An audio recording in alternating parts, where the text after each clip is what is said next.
right, well, welcome to another episode of We Should Code. Today we're going to be discussing the while loop, all right, as an introduction. So as part of that, we're going to provide a brief while loop guide here, okay, and when to use it. So when to use it, if you need to break the loop based on a certain condition, you use a while loop, okay? Or when the exiting condition has nothing to do with the number of loops, as in a for loop. And you can check out the video we have on for loops where we provide a for loop guide, but that's where they are different, okay? So further here we have our while loop explained, where we have our while functionality here in the syntax, a control statement that you have to place, okay? And then you have your flow chart for the functionality that goes into what a while loop does here, where you have your beginning statement or your initiation of it, your condition that's to be evaluated, okay?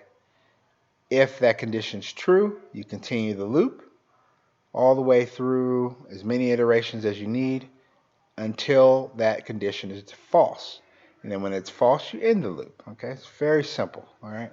So that's how simple a while loop is, Here's an example of the Java language for a while loop, and you can use those again in C languages, JavaScript, but here's an example from Java, okay, where you have your class declared, your static main group declared, your main method rather, your integer variable declared, and its value declared here. Then you have your while statement, okay? That's that language you mentioned on the other slide here, okay? And here you're iterating it less than 4 times, okay?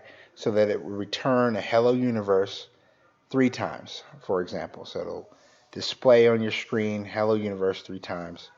And you're doing that because of the increment or decrement, or whatever you assign to it. In this case, we're assigning an increment to our I variable that allows it to go up to at least 3, okay, but no more than 4, right? That's the less than 4 symbol, okay? And so that's where you're going to get your return. And you can code this out on your own in your own IDE of your choice and see what happens with that, okay? And you'll see the results I'm speaking of. All right, so that's been an example of our while loop functionality and the coding therein. Please like and subscribe to our channel for more content. We have a lot more syntax to cover, data structures, algorithms to cover in the weeks to months to come. Jets always likes friends, so please like and subscribe, and you guys take care.